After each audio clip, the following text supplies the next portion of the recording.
In this video we're going to add PDF or document-based exporting to this WinGrid application. So it's pretty easy, pretty much like all of our other exporting components that we have. Same pattern. You drag a component onto the form, call the export, print, or any other method that is basically designed to start the action. And then if you want, you could handle a bunch of events that fire before, during, and after cells, columns, rows are being processed and exported, so that you can custom process them and do different things to them based on values or based on certain conditions. So what we're going to do now is locate the WinGridDocumentExporter, which is right here in the Visual Studio toolbox. So double click that, place it on the form, and notice how I have a Microsoft toolbar up here with a bunch of various buttons that I'm going to fill out with other videos. And if I double click on the PDF button, I can write all my code here. So it's basically going to generate a PDF file. So I'll come up with a file name. Let me be a little cheap here and copy and paste some code that I did over here previously. So we need a file name .pdf, and we'll just also steal this one here, process.start. And all of the magic to create this PDF export happens right here.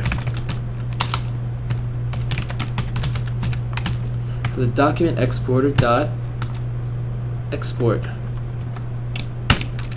and then we want to pass in the grid, and we want to pass in a file name.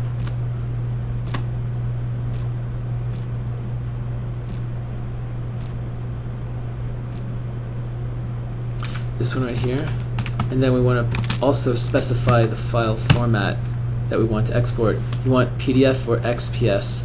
So XPS is basically a Microsoft standard on a secure document, but we'll do PDF for now. And that's basically it. That's the simple description of how to do this. There's a bunch of other things we can do, such as you may have noticed the other overloads for the export method. So for example, I'm taking the easiest one, which they all require a grid essentially, and then you want to pass in the file name, and then you want to specify the file format, which is PDF.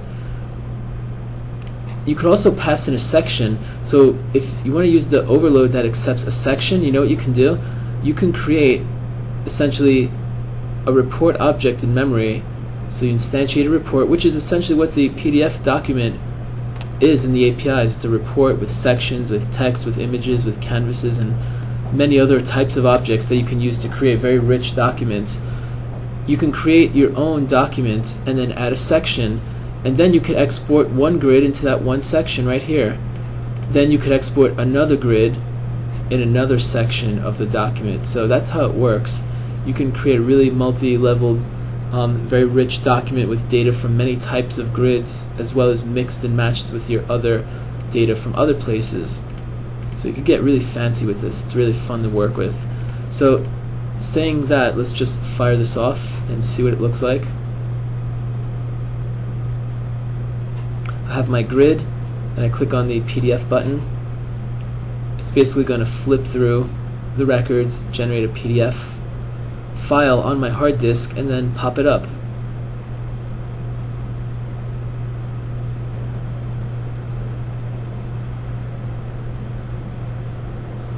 And here it is, the entire grid with all of its data, 62 pages of hierarchical madness, all exported in a very easy to understand manner.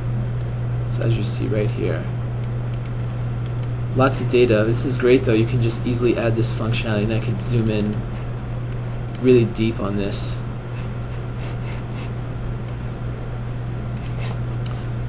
So that's basically how we could add this support. Now let's take a look at some of the events, because there's a lot of events that fire on this component as well. I mean, you could always add really cheap exporting the way I did, really simple, just slap the component on the form, add a button, and away we go. But you want some more elegant exporting, you want to handle the events. So click on WinGridDocumentExporter and look at the events.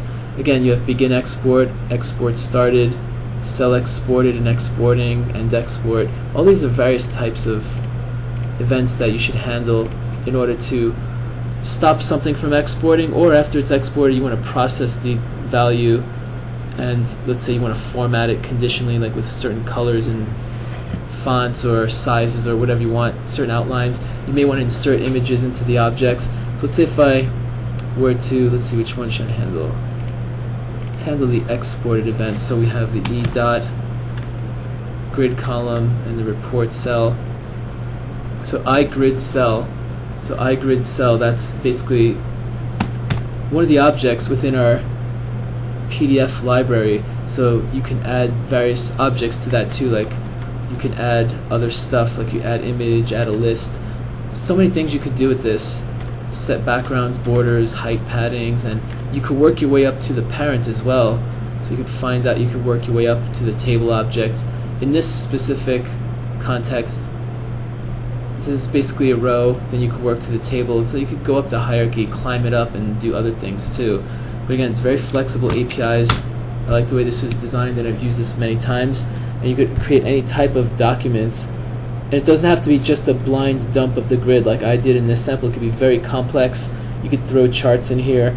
You could basically take our wind chart, save it as an image, and then stuff it into a section and basically add an image object to the section and set that source to the image that you created from exporting the chart. And then after that you add another section, and then that's the one that you dump the grid into, and then maybe another section with another grid, and so forth. The possibilities are endless. It's all up to your imagination. So look around in your app, and I'm sure you could definitely find many places where you could benefit by adding this functionality to your app.